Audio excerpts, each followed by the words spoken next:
Bismillahirrahmanirrahim. Assalamualaikum warahmatullahi wabarakatuh. Waalaikumsalam warahmatullahi wabarakatuh. Apa kabar teman-teman semua? Alhamdulillah. Alhamdulillah. Semoga kita selalu dalam lindungan Allah Subhanahu wa taala. Amin.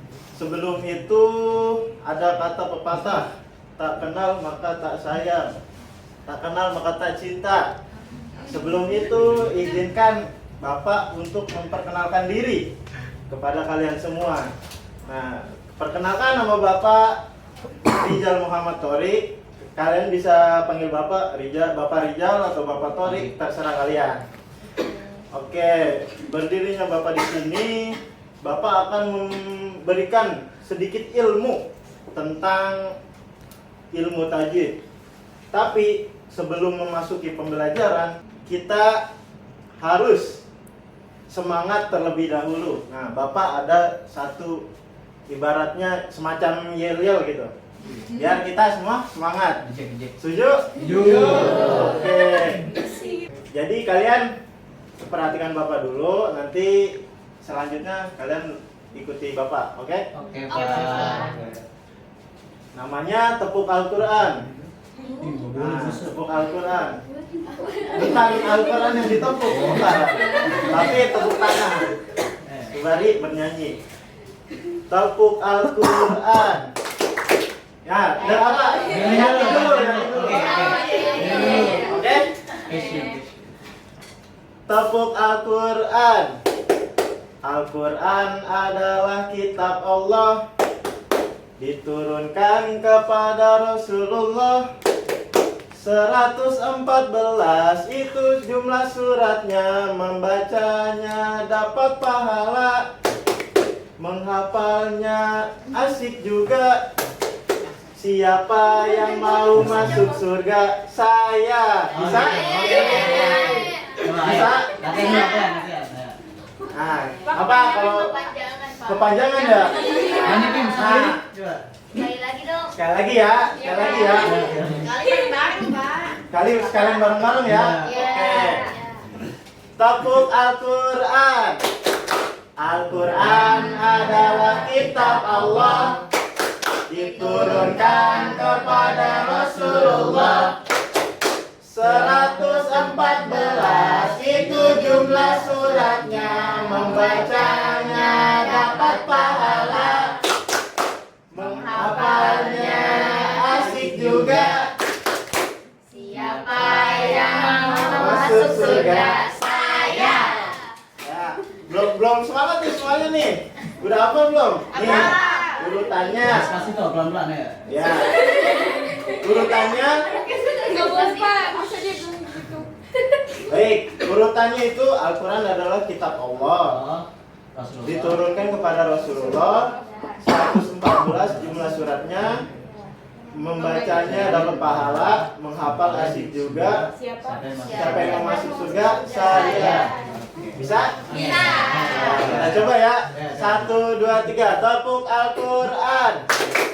Al-Quran adalah kitab Allah, diturunkan kepada Rasulullah.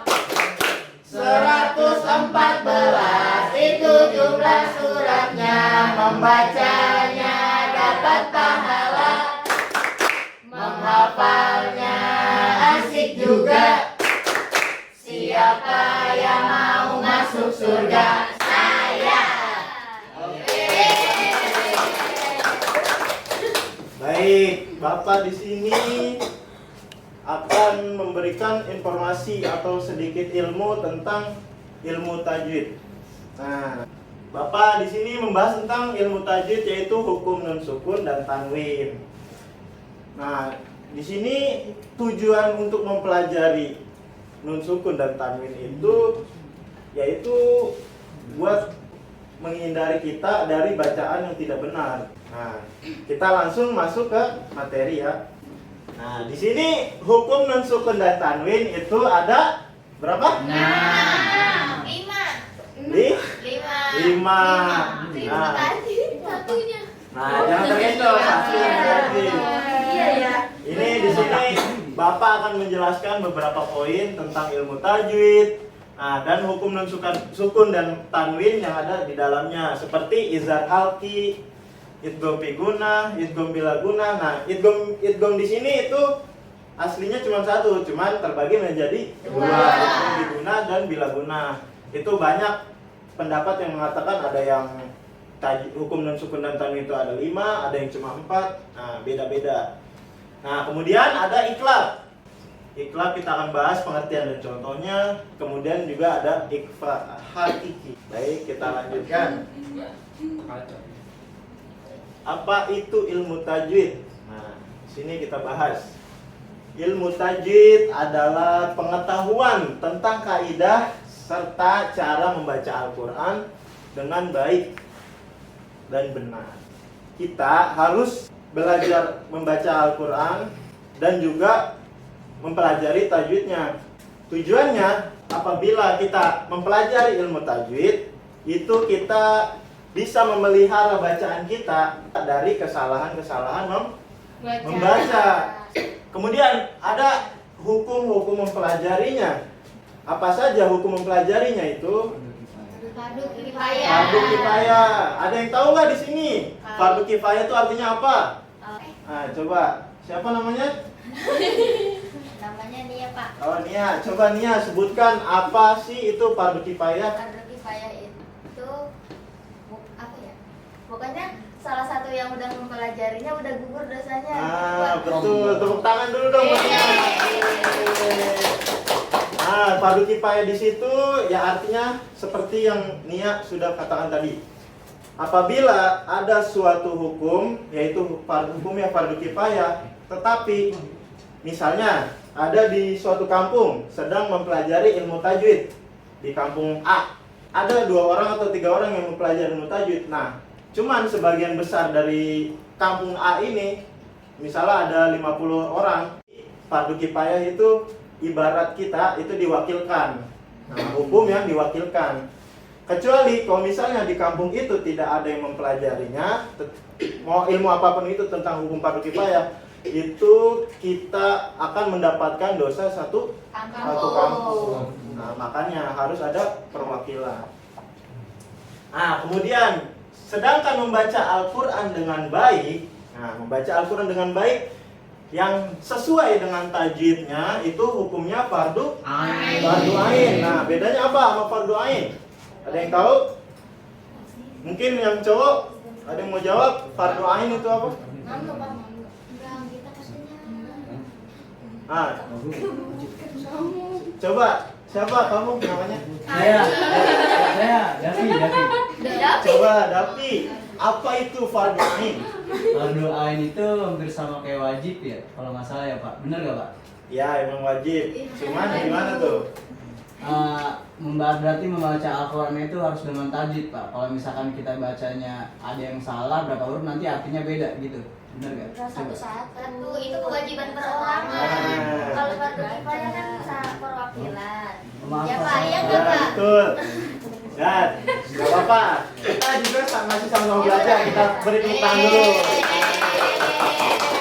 Nah, kita semua di sini, khususnya Bapak sendiri dan juga Umi untuk kalian, kita masih sama-sama belajar. Nah, fardu ain itu hukumnya perorangan. Jadi kalau kita baca Al-Quran, tapi kita nggak belajar tajwidnya, sama aja kita melanggar hukum dari fardu ain itu. Tapi kalau kita belajar sesuai sama tajwidnya, kita belajar tajwid, ketika kita membaca Al-Quran dan menghindari apa tujuannya memelihara bacaan Al-Quran dari kesalahan-kesalahan membaca, maka itu tujuannya memelihara bacaan Al-Quran dari kesalahan membaca. Jadi intinya ya, fardu kifayah bedanya sekelompok orang, tetapi ada yang diwakilkan. Kalau fardu ain, hukum wajib perorangan. Nah, misalnya kayak sholat, nah itu kan fardu ain. Hukumnya perorangan, bukan kelompok, emang bisa diwakilkan. Kecuali ya sholat jenazah, itu kan bisa diwakilkan. Nah, kemudian apa aja sih ilmu tajwid itu membahas tentang apa aja sih? Huruf-huruf hijaiyah yang ada 29. Oke. Di sini mau nyanyi nggak? Baik, kita akan bernyanyi sembari belajar tentang huruf-huruf hijaiyah dengan nada Upin Ipin. Ada yang tahu nggak nada Upin Ipin gimana? Tahu. Suka nonton Upin Ipin nggak? Enggak Pak, bobo saya suka. Oh, Bobo Boy. Oke, kita mulai ya. Ada yang belum tahu nadanya? Belum. Oke, Bapak contohin dulu. Bismillahirrahmanirrahim. Alif ba ta sa jim ha kha dal dal ra zain sin shin sad dot ta za ain ghain fa qaf kaf lam mim nun waw ha lam alif hamzah ya. Alif itu ada alif Pak. Oh iya, lupa ditaruh. Maaf ya. Nah, anggap aja ada. Aja ada ya. Ya, Boy, soalnya boy. mohon maaf, soalnya ada 29. Ya. Ayo kita coba bareng-bareng ya. Bisa nggak? Bisa Pak. Bisa, semangat. 1, 2, 3. Alif ba ta sa jim ha kha Dal dal ra zain shin shin sad dot ta za ain ghain fa qaf kaf lam mim nun waw ha lam alif hamzah ya. Ye, tepuk tangan dulu. Baik, kita sudah tahu apa saja sih ilmu tajwid itu membahasnya. Nah, ternyata ilmu tajwid itu membahas tentang huruf-huruf hijaiyah yang ada di Al-Quran, yang ada di Iqra, dan tempat-tempat bacaan atau pelajaran di tajwid-tajwid lainnya. Baik, kita lanjutkan ke slide selanjutnya. Nah, di sini ada izhar halki. Nah, kita masuk ke hukum nun sukun dan tanwin. Izhar halki. Nah, izhar di sini artinya berasal dari bahasa zoharo yang artinya jelas, menerangkan, menjelaskan. Kenapa bisa disebut izhar? Nah, tadi dulu. Dan halki artinya kerongkongan atau menerangkan, menjelaskan di kerongkongan. Apa sih itu menjelaskan di kerongkongan itu? Nah, bentar. Di sini ada yang masih belum tahu tentang nun sukun dan tanwin itu bentuknya kayak gimana? Siapa yang belum tahu? Belum. Bapak tuliskan dulu ya. Nun sukun dan tanwin.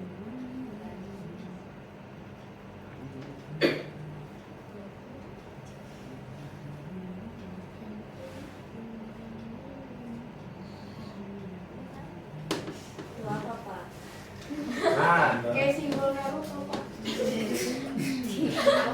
di sini bagi yang belum tahu nun sukun itu yang mana Pak? Nah, nun sukun itu yang ini, huruf nun tapi berharokat sukun. Nah, yang tanwin yang mana Pak? Yang tanwin itu yang ini, dibacanya gimana? Ini dibacanya an, yang ini dibacanya in, yang ini dibacanya un. Ya, betul Pak. Un. Nah, Nun an in on. bukan an in un itu namanya tanwin. Nah, bagi yang belum tahu ini namanya tanwin. Nah, kita lanjut ke izhar halki. Gimana sih izhar halki itu bisa disebut sebagai izhar halki? Nah, di sini ada penjelasannya. Apabila nun sukun, nah nun sukun ini dan tanwin, nun sukun atau tanwin terserah mau yang bertemu itu yang mana di Al-Quran ya, bertemu dengan salah satu huruf hamzah, ha, ain, ha, wain, kho. Nah, ini huruf izhar. Apabila nun sukun dan tanwin, nun sukun ini nih dan tanwin bertemu dengan salah satu huruf yang ada 6 ini, maka itu disebut izhar halki. Pak, bacanya tuh gimana? Contohnya, misalnya man, amana. Nah, Kenapa disebut izhar halqi?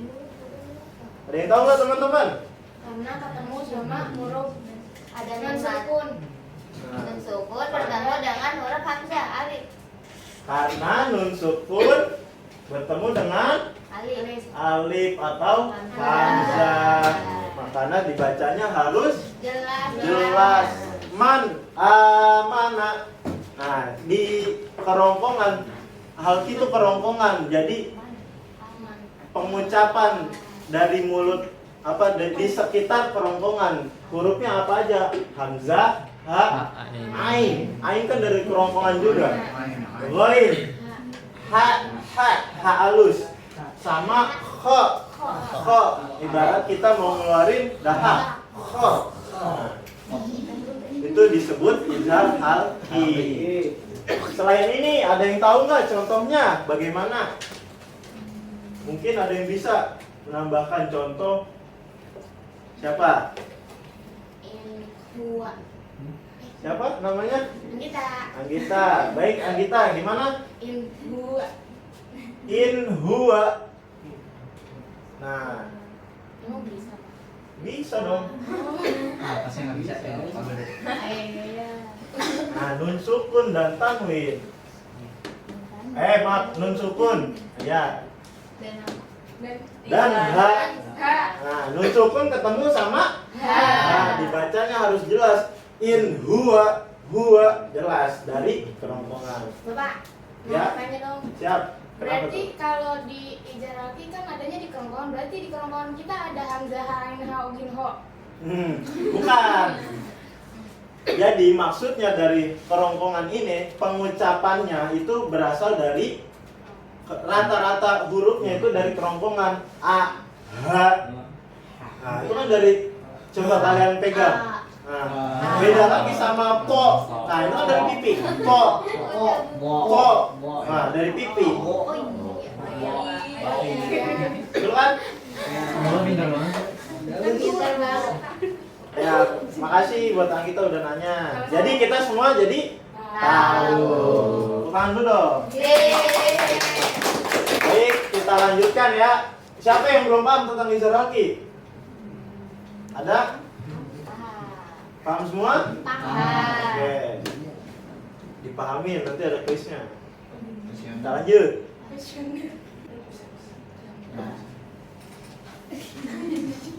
Nah, kemudian ada lanjut.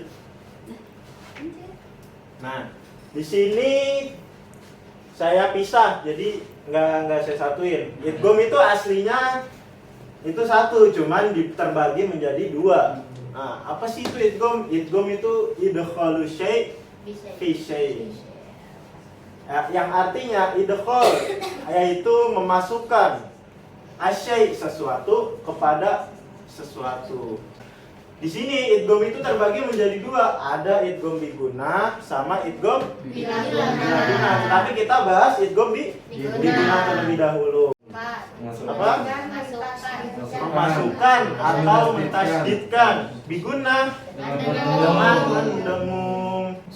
Hurufnya apa saja? Sebutkan. Mim. Nun. Wow. Ya.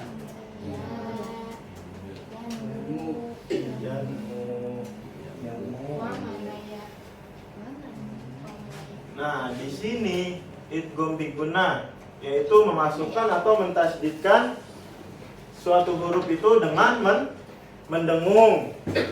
Di sini idgham biguna itu bermakna apabila ada apa? Nun sukun dan bertemu dengan Huruf idgham biguna. biguna apa aja? Ya, Waw. Atau nun mim waw ya. Kemudian dinamakan idgham biguna. Gimana sih Pak cara bacanya? Ada yang tahu nggak? Cara baca idgham biguna itu kayak gimana? dimasukin. Apanya yang dimasukin? Nun matinya ke huruf yang Nun mati ketemu. huruf idgham biguna. Nah, kayak Bapak kasih contoh dulu.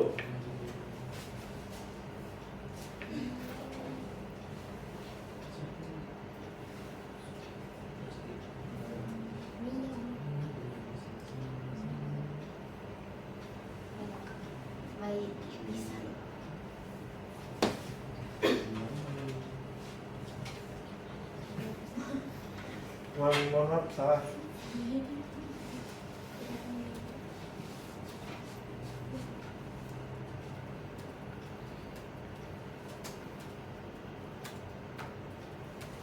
Nah, kelihatan nggak?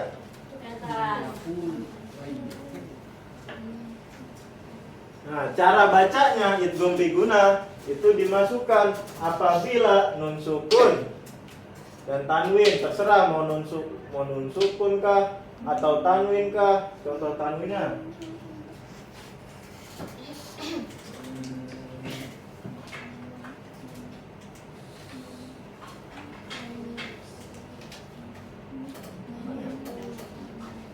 Bentar.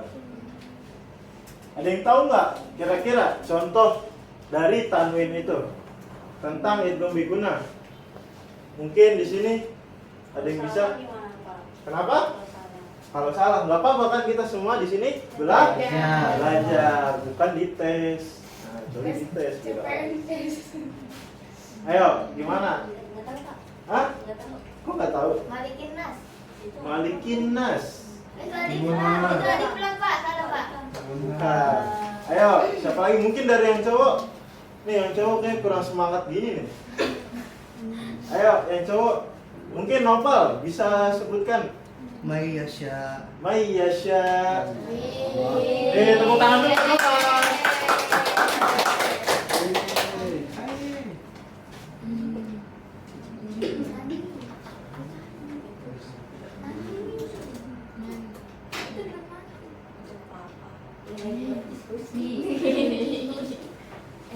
Mayyasya.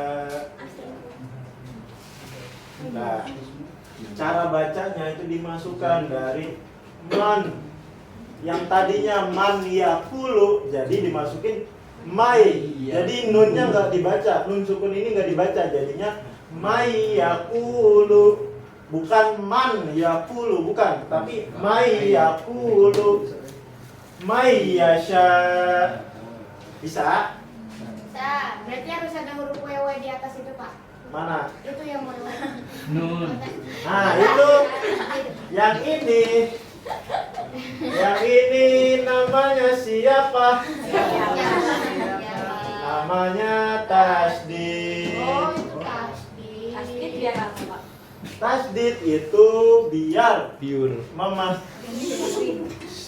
memasukkan, biar dari hukum idgham bigunahnya ini, gunahnya ini. Nah, bisa nggak dipahami? Oke, terima kasih telah bertanya. Baik, kita lanjutkan. Mungkin ada yang belum paham tentang idgham bigunah? Siapa? Oke. Kita lanjut ke idgham bilaguna. Idgham bilaguna. Nah, tadi kan kita udah belajar tentang idgham biguna. Kalau idgham biguna itu memasukkan atau mentasydidkan dengan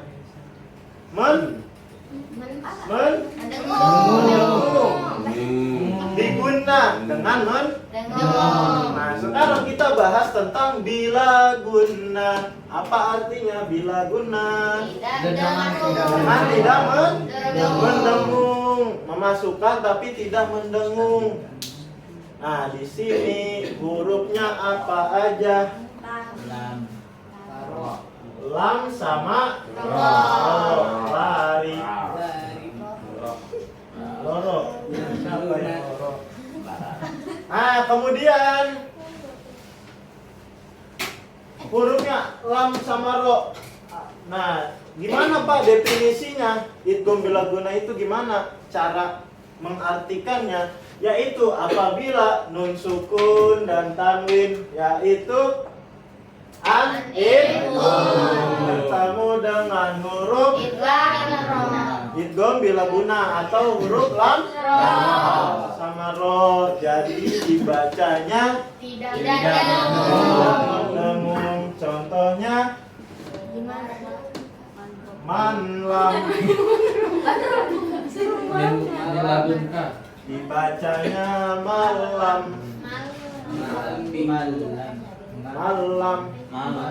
Bir rabbihim.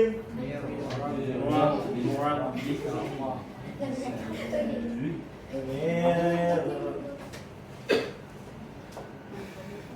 Lu mau nanya? Marom. Tadi kamu bisa ngasih tahu. Mir Rabbihim. Nah, nun sukun dan tanwin bertemu dengan huruf lam ataupun ro, dibacanya Masuk dengan tidak dengar. Tidak masuk berbeda. masuk tetapi tidak Dengar. baik. Kita lanjut ke Tidak bagian selanjutnya. Nah, iklab. Apa arti iklab? Balikan. Menukar atau membalikan. Apabila ada nun sukun dan tanwin bertemu dengan huruf apa itu? Huruf iklab ada satu. Ba. Ini Pak, Bukan lagi. Bapak tahu nggak Pak LGO gitu? Dia korban TikTok, Pak. Aduh. Gak boleh ya, anak-anak sekarang pada main TikTok kayak gini nih, gak boleh. Kakak nggak apa-apa. Ya, kalau Masih SD. jangan keseringan tuh gak bagus. Baik, kita lanjutkan.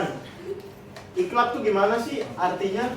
Iklab itu artinya membalik atau menukar. Apa yang ditukar? Duit kah? Nah, barang kah? Nah, apa? Yaitu apabila nun sukun dan tanwin bertemu dengan huruf Ba. ba. Dibacanya gimana?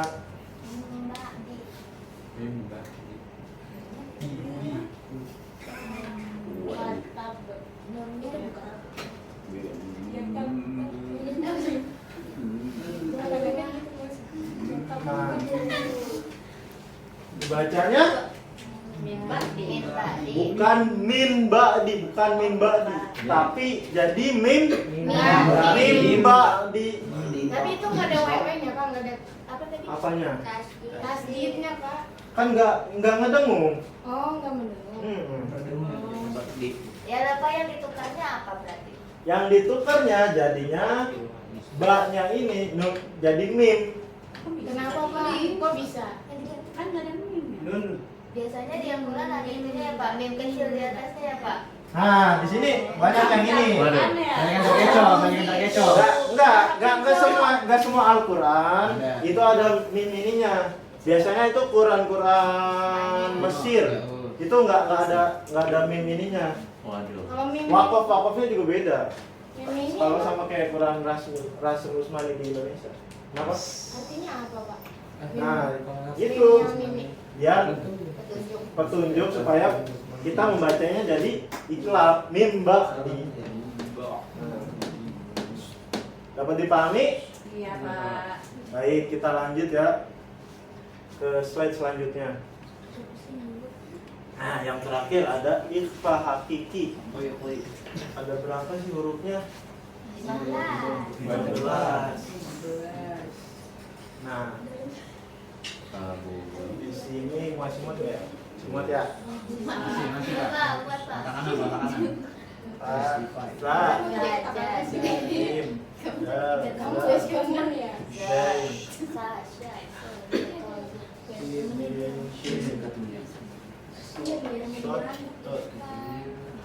Bawahan Pak, nyatu. Iya, maaf ya. Garis. Tidak boleh gitu. Seolah ada. Seolah ada.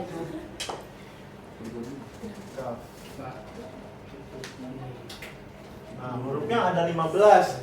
Jadi ikhfa hakiki itu hurufnya ada 15. Jadi selain kan ini udah dipakai semua nih. Kan ada huruf 29 huruf. Dari yang izhar, idgham biguna, idgham bilaguna sama iklab. Nah, ini jadi ibarat sisanya. Jadi masuknya ikhfa hakiki. Kenapa bisa disebut ikhfa? Karena ikhfa artinya samar, menyamarkan, menyembunyikan. Apa yang disembunyikan? Hakiki, sungguh-benar, sungguh-sungguh atau benar-benar. Apa nih yang disembunyiin? Samar-samar apabila nun sukun dan samar-samar antara izhar dengan idgham, artinya harus terang jelas, harus terang atau jelas, tetapi disambung dengan huruf depannya dengan mendengung. Contohnya, nah ada contohnya. Apabila nun sukun ketemu atau tanwin ketemu dengan 15 huruf ini, contohnya Bapak itu susah ngapalnya, Pak. susah. Iya. Udah.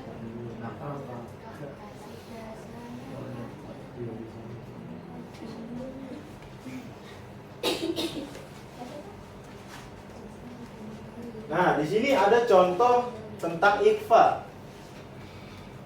yaitu dibaca gini, bukan dakan daka, bukan, tetapi daka daka.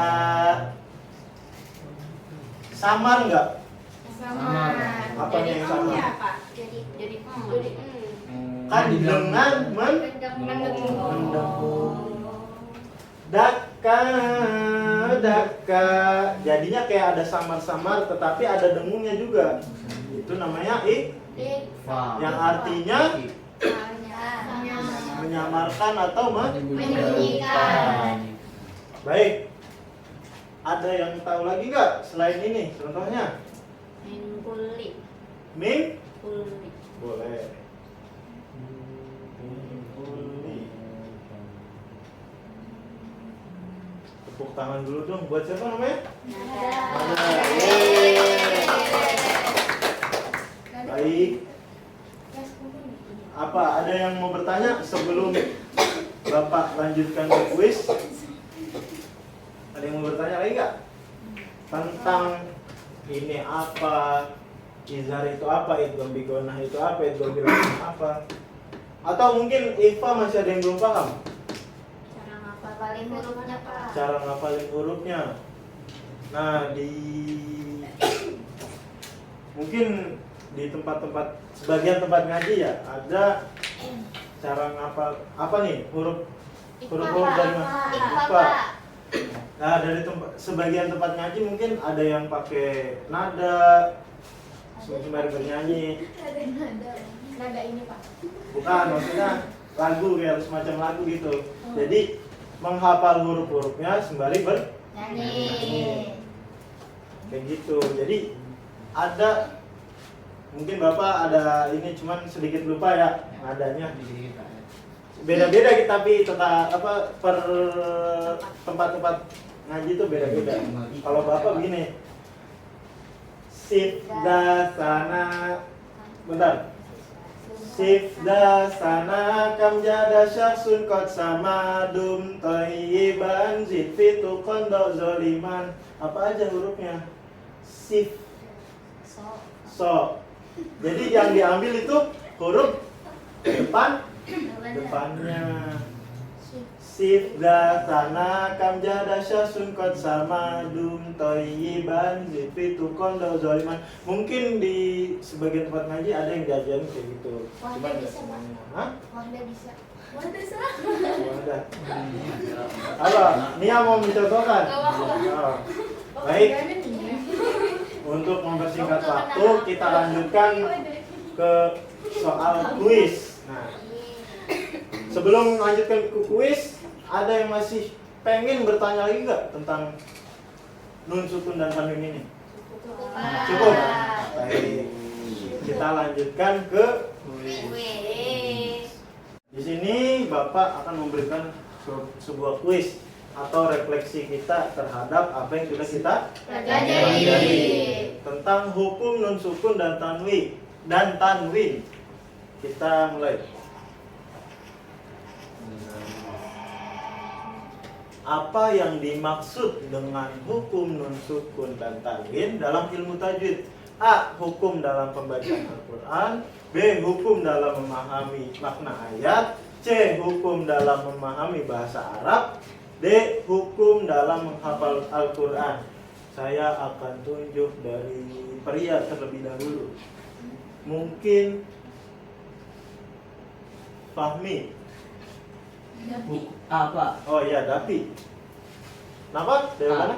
A. Hukum Coba kita dalam- buka hukum dalam pembacaan Al-Quran. Nah, kedua, ada sebutkan berapa macam hukum nun sukun dan tanwin yang ada dalam ilmu tajwid. Nah, diantar kecoh ya. Iya. Ada berapa? Coba kita lihat dari yang perempuan. Coba, siapa namanya? Mamlu. Mamlu. Silakan dijawab. Ada le. Lelet. Ada? C. Jawabannya C. Kita buka. Yeay. Tepuk tangan dulu buat teman kita. Kemudian yang ketiga, ada apa yang dimaksud dengan izhar dalam hukum nun sukun dan tanwin? A. Menyembunyikan bunyi nun sukun dan tanwin. B. Memantulkan bunyi nun sukun dan tanwin. C. Mengeluarkan bunyi nun sukun dan tanwin secara jelas. D. Mengganti bunyi nun sukun dengan mim.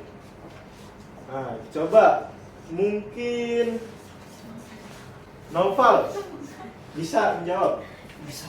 Nah, jawabannya nih, soalnya gini Pak. Apa yang dimaksud dengan izhar dalam hukum nun sukun dan tanwin? A. Menyembunyikan bunyi nun sukun dan tanwin. B. Memantulkan bunyi nun sukun dan tanwin. C. Mengeluarkan bunyi nun sukun dan tanwin secara jelas. Atau D. Mengganti bunyi nun sukun dengan mim. Jawabannya? Cek. Yeay. Jawabannya C.